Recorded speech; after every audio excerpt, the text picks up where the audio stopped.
Okay, we back with it. Another one. And we're here with a young lady. How you doing? Okay. What's your name? Ashley. Ashley. Yeah. Okay, so what brings us to Harrisburg, Ashley? Well, my mom died and my dad lost our house, so I started panhandling. It's been about a couple years because I had nowhere to go and there was no shelters available and I didn't know what to do. So me and my boyfriend started living in a tent and we panhandle every day, and it was really hard. So I ended up getting on drugs, and so I would do it every day to get the drugs because I was sick, because I was out here and I was depressed and everything, and I used the drugs as a way to escape. And then eventually I got clean, but I started panhandling them when I was pregnant last year so that I could get a room every night. Like I would try to make enough to get a room for, me and my boyfriend to have a room for our baby, and then and that's basically why I'm out here now. Like I can't get housing. I have a criminal record because when I was on the streets before, I was stealing and things, and I got arrested and stuff, and so now they wouldn't give me housing, and so it's hard. Yeah. Okay, so let me ask you this: how many kids do you have? So I have actually 5. You have 5 and it's kids. hard. Yeah, 3 of them before my mom died were living with me, and then they went to live with their dad, and then I had the baby, and then I had another kid in between then, and So he's what's with the his order? dad. What is the order of your kids? Now my kid is 17. And what's the ages of them all? So I have a 17, a 15, 14-year-old, and then I have a 5-year-old and a 1-year-old. Yeah.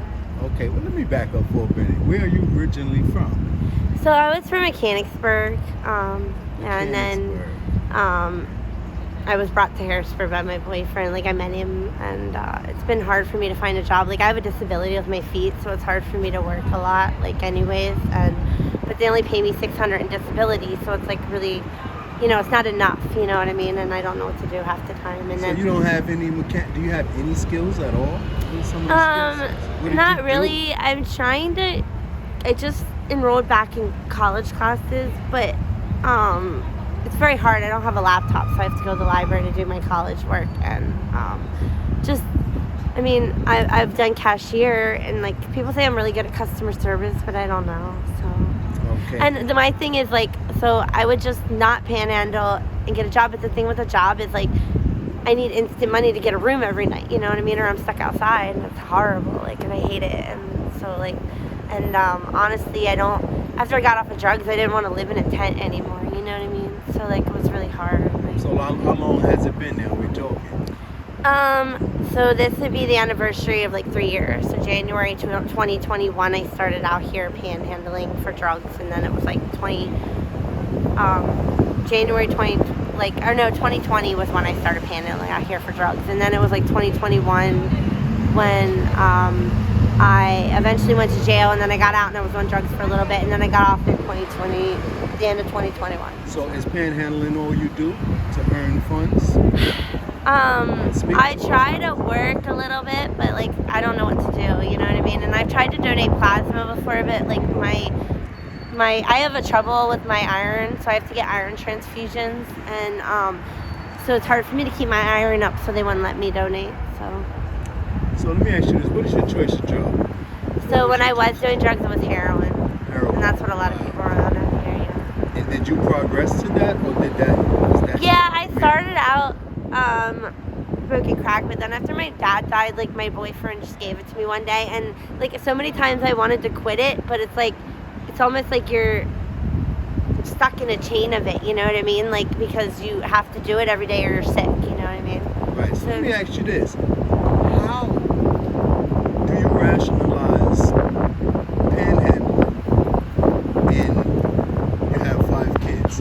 What can you offer because I don't know what to do, I sometimes I think I'm thinking and I'm struggling, because nobody ever told me when I was younger, that I was ruining my life. I got in this relationship and my boyfriend beat me up one time, so then at a party, so then I said it didn't happen, and there were 2 statements, and I got falsifying police reports and retail thefts and things, and now I have after you get so many retail thefts, when I was little I stole when I was like 18, I stole makeup one time and I had to retail that. But when you get so many, they make them felonies, you know what I mean? And So you've been like, I feel like I'm stuck, like, in a chain. I can't get a really good job. And when I do get a job, like, I have a disability with my feet. Like, I can take my shoes off and show you my feet. They're pretty bad. Like, you know what I mean? So, like, I have trouble walking. So, like, here, I'll show you my feet.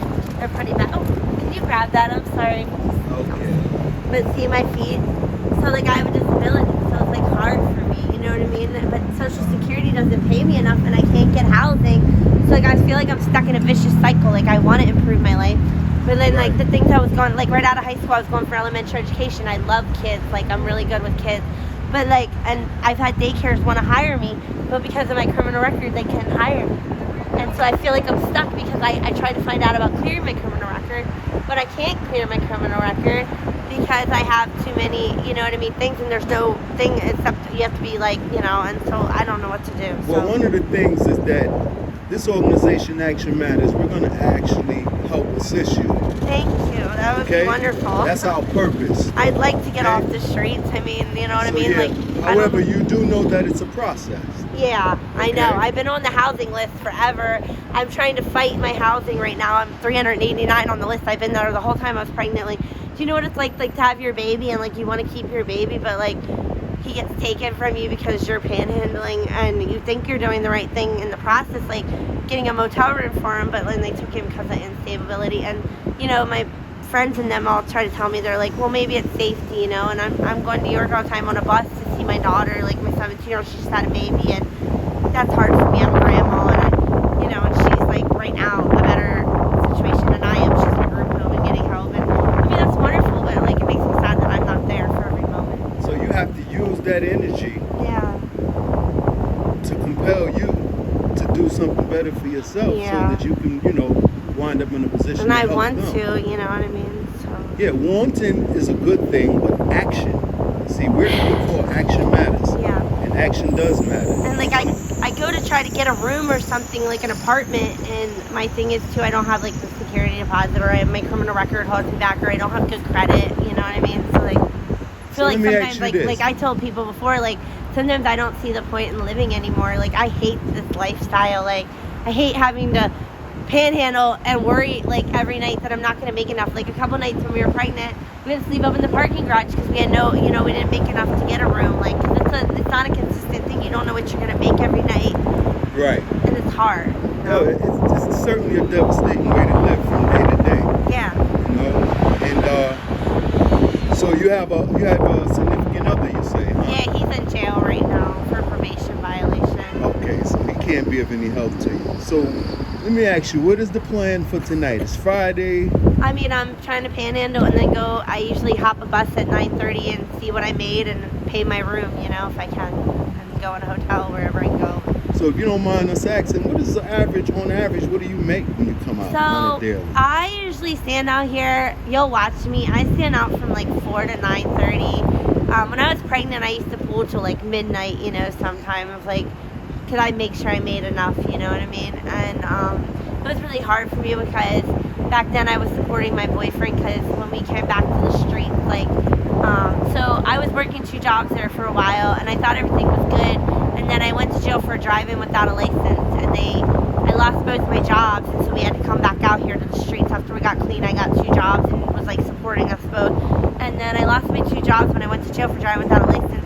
So he went and got on drugs when we came back out here, and he actually died like 7 times. I had to Narcan him and stuff, and so I was supporting his habit because it was hard for me. Like, everybody's like, why are you paying for him to do drugs? Like, too, so I was trying to do a hotel room and pay for him to do drugs, and it was really, like, super hard for me but I couldn't watch him be sick, you know what I mean? Because I was there at one point. Like, I was watching him be sick, and I know, like, it was mentally draining for him because he got laid off of his landscaping job and he couldn't support us. So I was, like, working to support us both, but I mean, he's in jail and it's hard for me, you know? Well, it's self-preservation. He's no longer here. You're here to fend for yourself. And I actually got attacked, like, last Friday, I got attacked like, I was standing out here and some guy got mad because I was standing out here for like, because they stand out here to get like $40 and run away and get drugs. And I used to be there. Right. But now I stand out here for like, if you watch me, I stand out here for like 5 or 6 hours because I need to make it, you know what I mean? Like, and I'll try to kick them out of my spot because I need, you know, this money. Because I've been panhandling for years, so a lot of cars know me now. What are some of the experiences that you encounter out here with people? Like, so over the summer, some girl walked up and like attacked me and face stomped me to the ground, and I called the cops and they wouldn't do anything for me. Last Friday, a guy came up, like I said he was going to slap me in the face. I pepper sprayed him 3 times. That's why I wear the pepper spray. Pepper sprayed him 3 times, and he still was coming at me. I called the cops. Like, so just a lot of dangerous things. I watched people OD, like out here. Like the one guy OD'd the one night. So your life is pretty much on the line. Yeah. When you're out here. Because people attack you, you know what I mean? If you're making more than them and stuff, you know? Right. So we want to move to change that, you know. Have you ever thought about going back to school? Well, yeah, that's what I said. I signed up for, I actually just signed up last month. And, you know, a big part of it was I didn't want to, I wanted to go for elementary education. And it's very frustrating when right out of high school I was going for elementary education and then I had my kids. And I ended up dropping out because I couldn't handle taking care of my kids and, you know, working and things like that. And so I wanted to do that, but then I got a criminal record and I couldn't do those things anymore, so it was really depressing. But then I found out about marine biology and the school called me and I signed up, and I actually just started classes. I go back Monday. I'm supposed to take my next class online. Well, I want to say something to you. Yeah. Okay? I can identify with a lot of the different areas of your life. Yeah. One thing that I want to extend to you is the fact that you got to fight. Yeah, I'm trying. You know, you mentioned something about you speculated, was it even worth living? Yeah, because like I feel like sometimes I'm just treading water. Like, what's the point of living? Like, I can't ever do anything I want to do. Well, I'm like a failure, and I can't. Like, for normal people, it's as simple as going to a shelter, living there for 30 days. They get you housing. They get you on the housing list, and I've stayed at shelters. I've stayed at the domestic violence shelter. I've stayed at a whole bunch of shelters. Their philosophy is, oh, let's get you on the housing and thing, and everything will be fine. But for people who have criminal records and things, like I've been put out of shelters after 30 days, and I have no, like, and I don't feel like, I feel like there should be more programs for people who have criminal records, because how do you expect, like I've argued with a whole bunch of people, I'm like, how do you ever expect to prepare your life if you can't move forward? Like, you're being held back by your past, you know? Like, I'm different from that now, but I can't move forward, and it's horrible. Well, it's just like breathing, we gotta fight. That's what I'm trying. We gotta fight, we have no other choice. And I'm just taking one day at a time, you know? And you know, you have a teenage daughter, you know, and there's a lot and that's what keeps me going. Right, absolutely. And there's a lot of other teenagers and, you know, younger women coming behind you, and and it's hard to watch your kids being raised by somebody else. Yes, it is. Yes, it is. That's why it's imperative for you to focus up and get yourself situated. But I'm grateful for the person who has my son, because he tells them, you know, Mommy Ashley, and like I go visit him and you're blessed in that respect. You're blessed. So that's nice for me. Like, that's why I'm not always out here. Sometimes I go down to York to see my kids, or, you know, I go where they're at, you know, because, and I try to make enough some days so I don't have to be out here every night, you know, but it's like hard sometimes. So. Right. Well, like I said, you know, we're going to be out here in these streets. Yeah. And I'm going to see you, and we're going to do everything we can. Actionmatters.org. We're going to be out here, and we're going to be championing for you.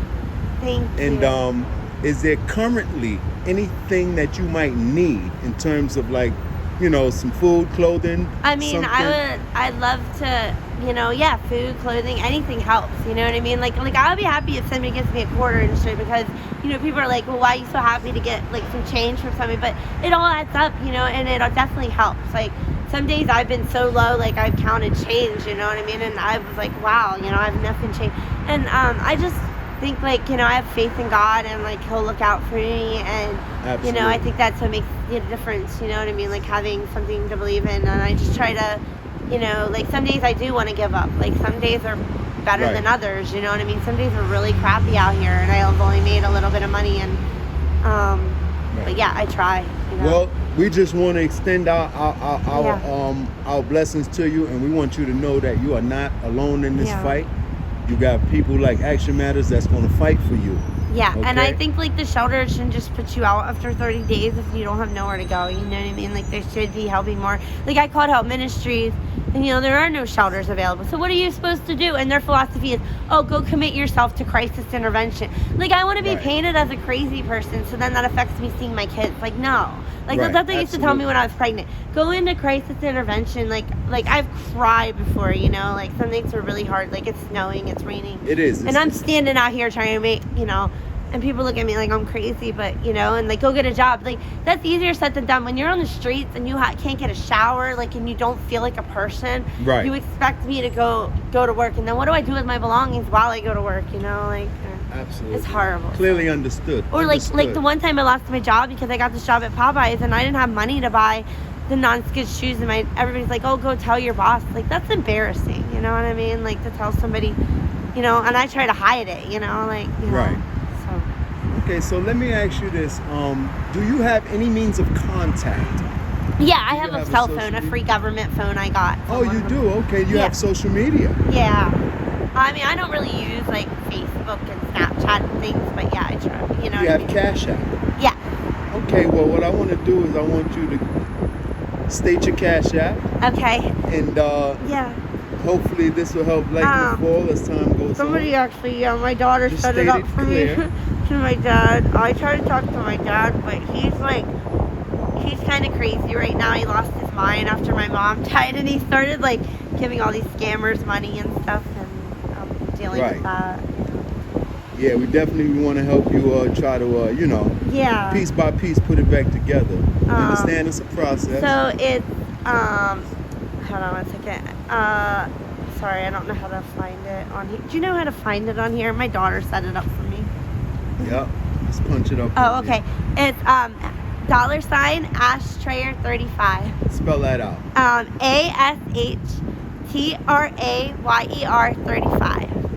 Thank you. Okay, yes, sir. And listen, Oh, take and care. when I was on drugs, I got robbed. Like, on Kittany, I was getting my car one time. My boyfriend stole my car to a drug dealer, like, behind my back. And, like, I went up there to try to get my car. And, like, these two guys came up and asked me for my backpack and just started beating on me. Like, and... Well, this is what goes on in these meetings. And I got my teeth knocked out, and the cops didn't even do anything. So, like, I feel like the cops aren't even helpful, like, sometimes, you know what I mean? Well, piece by piece, we're going to try to do what we can on our end. But until then, we want to say that you have a blessed night. Thank you. Okay, and you take care. But last but not least, I got to get this in. I need you to give the people, the women coming under you, some words of wisdom.